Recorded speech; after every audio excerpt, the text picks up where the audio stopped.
graça e a paz. Em nosso curso básico de vida cristã, estamos no livro 7, Jesus Cristo, o Verbo que se fez carne, capítulo 10, Cristo na escatologia.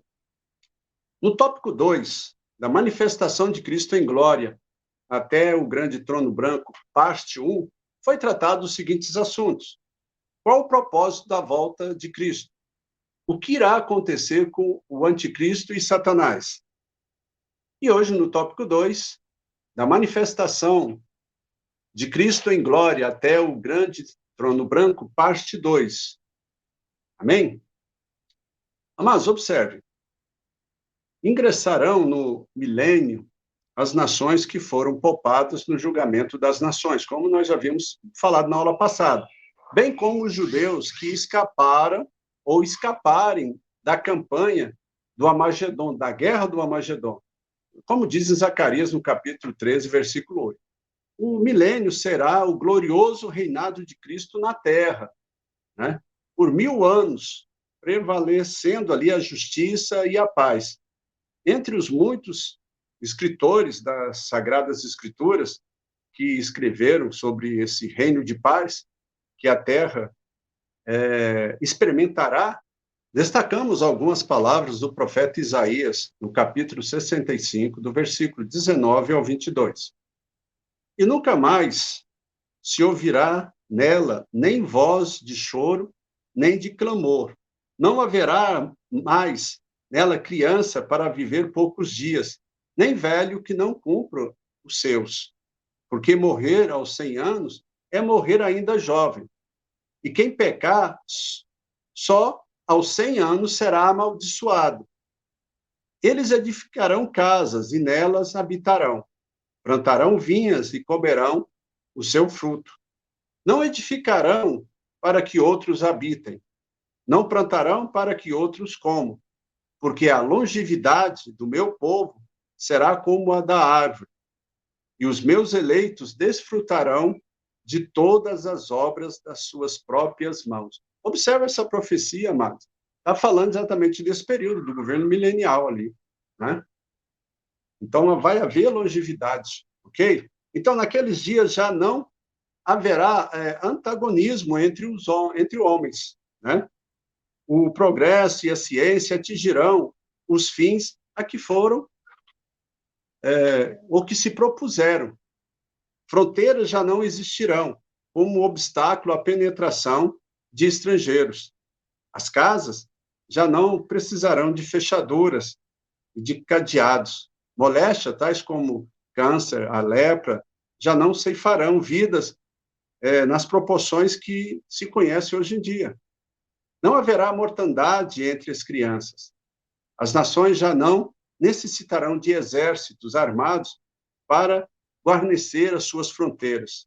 Pois, como diz lá Isaías, no capítulo 2, versículo 4, estes converterão as suas espadas em relhas de arados e suas lanças em podadeiras. Uma nação não levantará a espada contra outra nação, nem aprenderão mais a guerra. Então, a paz será gozada e experimentada pelos habitantes da terra durante aquele tempo.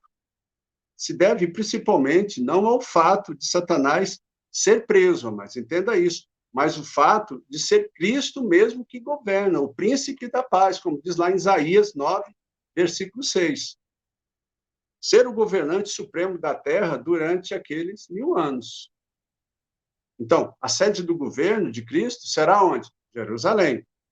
A mesma cidade que o rejeitou, condenou e crucificou. Há de vê-lo em toda a sua glória e majestade. Né? Escreve ainda o profeta Isaías, lá no capítulo 2, do versículo 2 ao versículo 4, a parte A, o seguinte: nos últimos dias acontecerá que o monte da casa do Senhor será estabelecido no cimo dos montes e se elevará sobre os outeiros. E para ele afluirão todos os povos.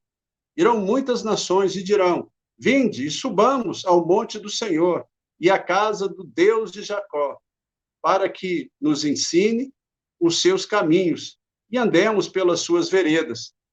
porque de Sião sairá a lei e a palavra do Senhor de Jerusalém.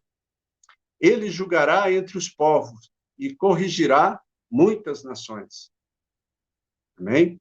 Então, observe, o final do reinado milenial de Cristo será marcado ali com uma soltura rápida de Satanás, que acirrará os ânimos das nações existentes na Terra, arregimentando ali um poderoso exército contra o trono do governo de Cristo.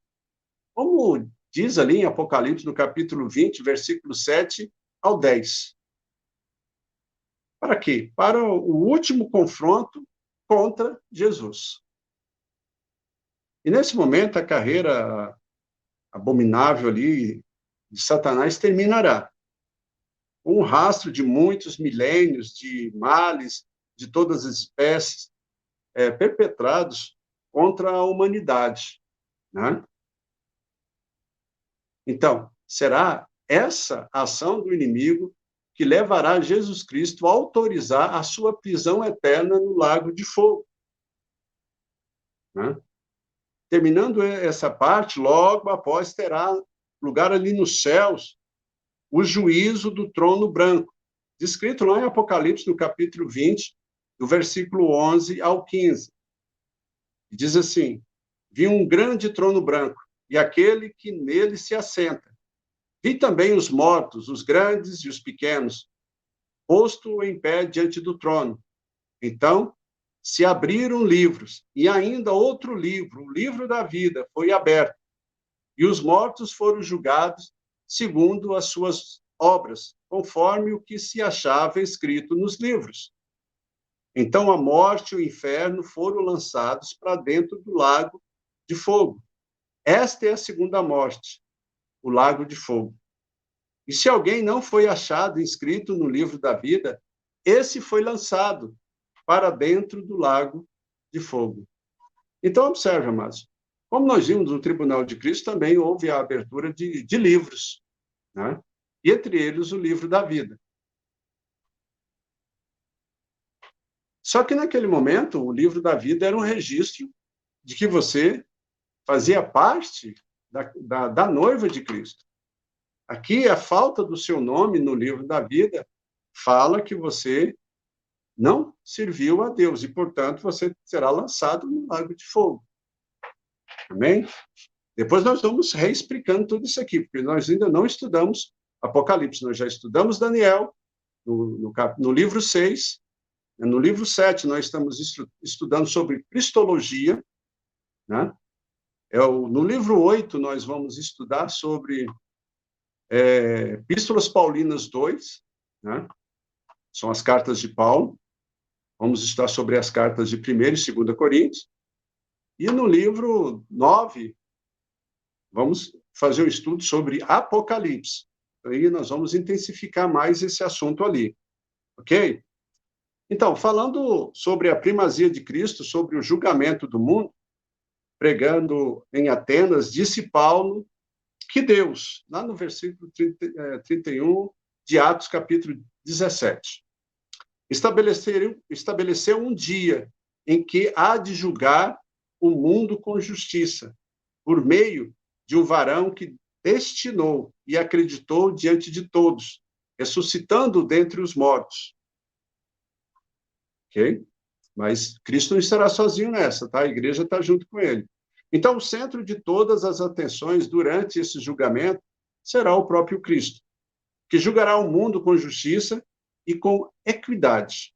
Já não haverá mais lembrança daquele Cristo fraco na carne, humilhado, traído, julgado e crucificado por homens ímpios, né? Todas as coisas lhe estão submissas. Toda a boca se calará diante dele e todo ouvido estará aberto para ouvi-lo pronunciar o veredito final. Então, os salvos, arrebatados, estarão lá, não para serem julgados, pois lá em Romanos, capítulo 8, versículo 1, diz: já nenhuma condenação há para os que estão em Cristo Jesus, mas para junto com Cristo julgar os anjos e os homens que rejeitaram a Cristo. Ok? Então, entenda, mas esse julgamento assinala o ponto máximo da glória e soberania de Cristo. Aquele de quem depende o destino eterno de todas as almas. Todas as almas. Então, ninguém poderá suborná-lo, pois ele há de julgar o mundo com justiça, como diz lá em Atos, capítulo 17, versículo 31. Assim, todos os mortos ímpios ressuscitarão e serão julgados conforme as suas obras e enviados para o seu destino eterno. Mas entenda, todos nós vamos entrar na eternidade.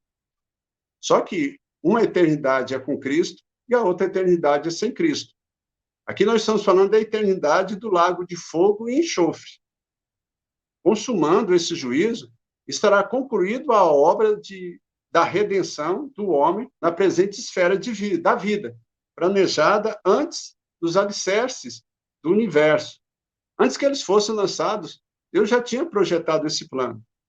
Cumprir-se-ão, então, a palavra do apóstolo Paulo, lá em 1 Coríntios, no capítulo 15, versículo 27 e 28. E quando diz que todas as coisas lhe estão sujeitas, certamente, exclui aquele que tudo lhe subordinou. Quando, porém, todas as coisas lhe estiverem sujeitas, então o próprio Filho também se sujeitará àquele que todas as coisas lhe sujeitou, para que Deus seja tudo em todos. Amém?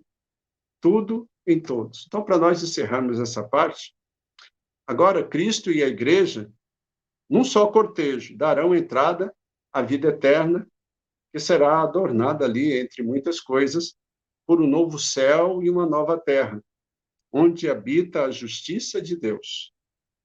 Céus e terra serão renovados, tornar-se-ão como era no princípio, sem pecado, sem mal. Então Deus será tudo em todos, para sempre. Continuará o eterno e perfeito estado. Amém? Então, na próxima aula, nós vamos para o livro 8, Epístolas Paulinas 2, capítulo 1, a mensagem do Evangelho e o seu mensageiro. Tópico 1, introdução à primeira carta aos Coríntios. Amados, quais os problemas básicos da comunidade de Corinto e qual a solução que o apóstolo deu para esses problemas? Amém? Voltamos aí a pedir aquele empenho de nós estarmos divulgando o canal, usando esse material para estudar, né? Para pregar para os nossos conhecidos, amigos e familiares. Vamos juntos fazer a obra do Senhor, porque essa é a nossa responsabilidade, essa é a nossa missão. Se você gostou, deixa aí um like. Se você não gostou, vai lá nos comentários, diga o motivo. Se você tem alguma pergunta, vai ali também nos comentários, né, e deixa ali a sua pergunta para nós estarmos sanando as suas dúvidas, para que nós possamos usar esse material da melhor maneira possível. Deus abençoe a todos e até a próxima aula.